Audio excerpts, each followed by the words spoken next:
আমার স্নেহের ছাত্রছাত্রীরা, আজ আমি তোমাদের ইতিহাস বিষয়ের পাঠদান করব শ্রেণী অষ্টম। আমার আজকের আলোচ্য বিষয় দেশীয় রাজ্য দখলের উদ্যোগ, অধীনতামূলক মিত্রতা নীতি ও সত্ত্ব বিলোপ নীতি। বিষয়টি তোমাদের ইতিহাসের পাঠ্যপুস্তকের দ্বিতীয় অধ্যায়ে আঞ্চলিক শক্তির উদ্ভবে আলোচনা করা আছে। এ বিষয়ে আমি বিস্তারিতভাবে আলোচনা করে যাব।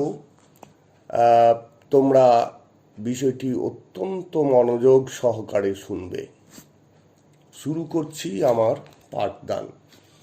ভারতবর্ষে ব্রিটিশ ইস্ট ইন্ডিয়া কোম্পানি যে বিশাল বিস্তৃত সাম্রাজ্য গড়ে তুলেছিল, তা একদিনে এবং একটা মাত্র কারণে সম্ভবপর হয়নি।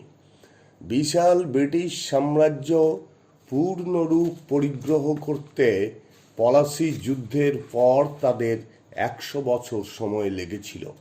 এই 100 বছরের মধ্যে ভারতবর্ষের বিভিন্ন সময়ে বিভিন্ন গভর্নর জেনারেল এসেছিলেন। তাদের উদ্দেশ্য, কারো কারো উদ্দেশ্য ছিল অতি মহৎ, আবার কেউ কেউ দেশীয় রাজ্যগুলোকে ব্রিটিশ সাম্রাজ্যভুক্ত করে একটা সর্ববৃহৎ ব্রিটিশ সাম্রাজ্য গড়ে তোলাই লক্ষ্য ছিল।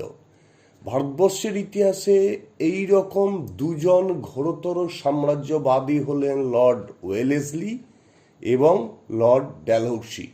আমি প্রথমেই লর্ড ওয়েলেসলির অধীনতামূলক মিত্রতা নীতি নিয়ে পর্যালোচনা করব।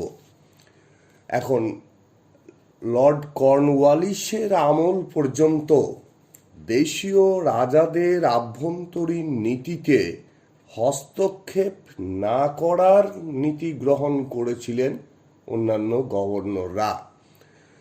সম্ভবত কর্নওয়ালিসের সময় পর্যন্ত ব্রিটিশ ইস্ট ইন্ডিয়া কোম্পানি ভারতবর্ষে সাম্রাজ্য বিস্তারের কথা ভাবেনি।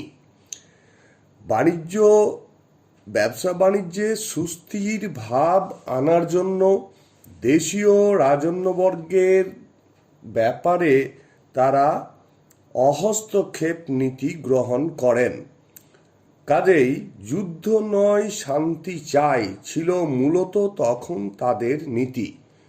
শান্তি যদি বিরাজ করে দেশের মধ্যে এবং দেশের বাইরে, তাহলে ব্যবসা বাণিজ্যের কাজটা সুন্দরভাবে চালানো যাবে।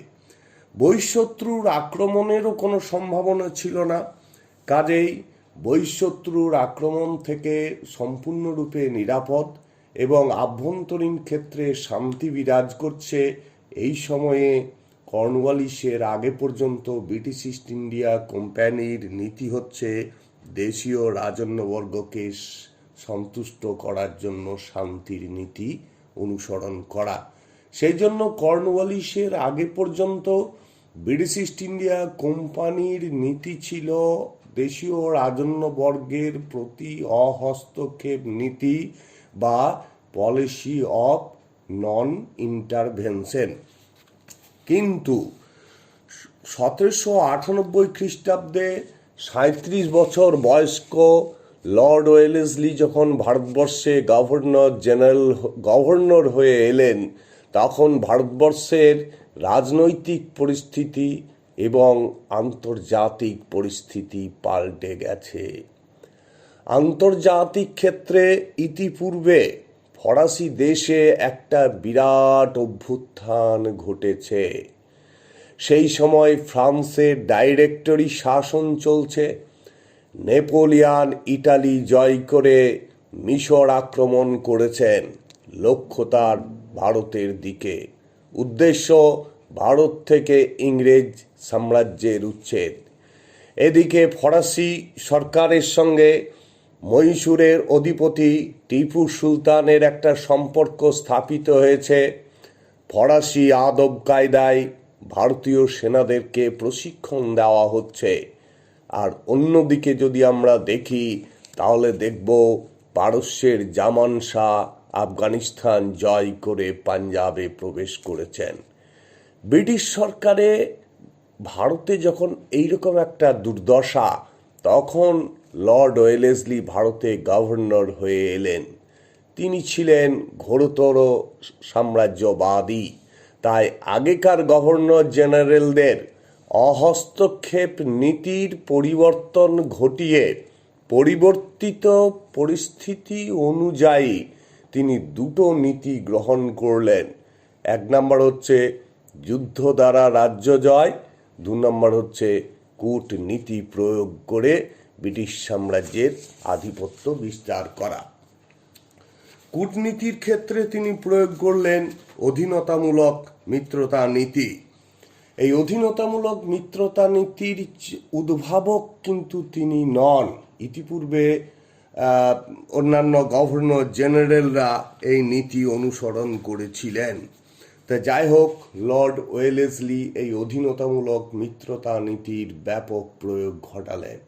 অধীনতামূলক মিত্রতা নীতি হচ্ছে এমন একটা নীতি যে নীতিতে দেশীয় রাজারা যদি স্বাক্ষর করেন, তাহলে দেশীয় রাজাদের আভ্যন্তরীণ এবং বাহ্যিক ক্ষেত্রে আত্মরক্ষার দায়িত্ব গ্রহণ করবেন ব্রিটিশ ইস্ট ইন্ডিয়া কোম্পানি।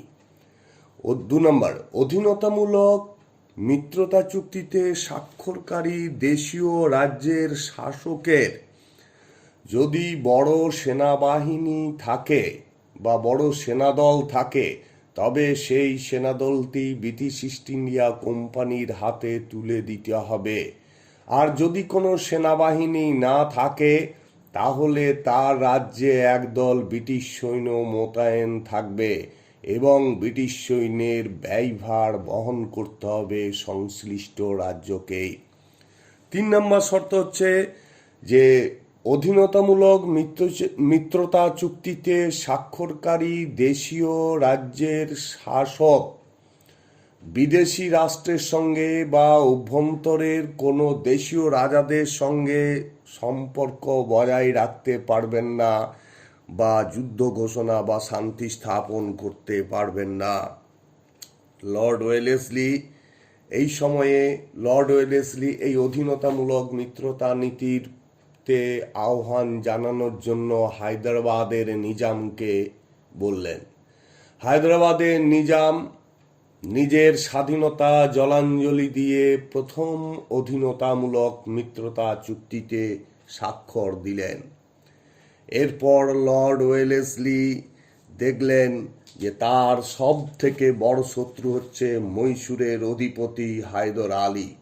এই মহীশূরের অধিপতি হায়দর আলীর বীরপুত্র টিপু সুলতান, তিনি ফরাসি দেশে মরিশাসের শাসকের সঙ্গে যোগাযোগ স্থাপন করছিলেন এবং তার কাছ থেকে সামরিক সাহায্য চেয়েছিলেন। এইসব দেখে ওয়েলেসলি ক্ষিপ্ত হলেন এবং টিপু সুলতানকে একটা চরম পত্র দিয়ে অধীনতামূলক মিত্রতা চুক্তিতে আবদ্ধ হওয়ার জন্য আহ্বান জানালেন। তিনি টিপু সুলতানের কূটনীতির মাধ্যমে টিপু সুলতানকে বিচ্ছিন্ন করতে চাইলেন। কর্ণাটক রাজ্যের নবাব ইস্ট ইন্ডিয়া কোম্পানির অনুগত থাকার সত্ত্বেও তিনি টিপু সুলতানের সঙ্গে যোগাযোগ স্থাপন করে চলেছিলেন। তখন ওয়েলেসলি তাকে বিতাড়িত করে ওয়েলেসলি তার মনোনীত এক ব্যক্তিকে সিংহাসনে বসালেন এবং কর্ণাটকের নবাবকে কিছু ভাতা দেওয়ার বন্দোবস্ত করলেন। এরপর তিনি তাঞ্জোর দখল করলেন। তিনি সুরাটের দিকে দৃষ্টি দিলেন। এরপর তিনি অতর্কিতে টিপু সুলতানের বিরুদ্ধে যুদ্ধযাত্রা করলেন। 1799 খ্রিস্টাব্দে চতুর্থ ইঙ্গ মহীশূর যুদ্ধে বীরের মতো টিপু সুলতান যুদ্ধক্ষেত্রে প্রাণ বিসর্জন দিলেন। তাকে কিন্তু প্রকৃত শহীদ বলা যেতে পারে। মহীশূরের সিংহাসন তার দখলে, মহীশূর কিন্তু ইংরেজদের দখলে এলো। যুদ্ধে অসীম সাফল্যে ওয়েলেসলির নীতি আরও আগ্রাসী হয়ে উঠল। ইংরেজদের এখন শত্রু হলো মারাঠারা। সিন্দ্রিয়া এবং হোলকারের সঙ্গে দ্বন্দ্ব উপস্থিত হলো। পেশোয়া মাদ্রাজে 1802 সালে বেসিনের চুক্তিতে আবদ্ধ হলেন। সিন্দ্রিয়া ভোসলেকে ওয়েলেসলি খুব তাড়াতাড়ি পরাজিত করলেন।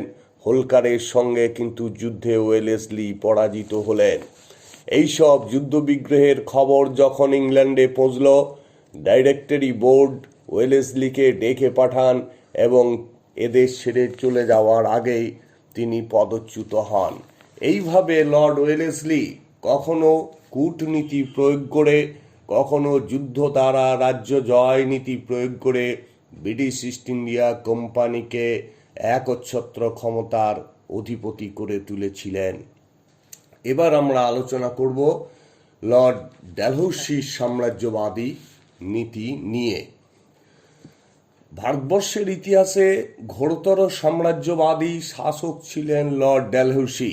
1848 থেকে 1856।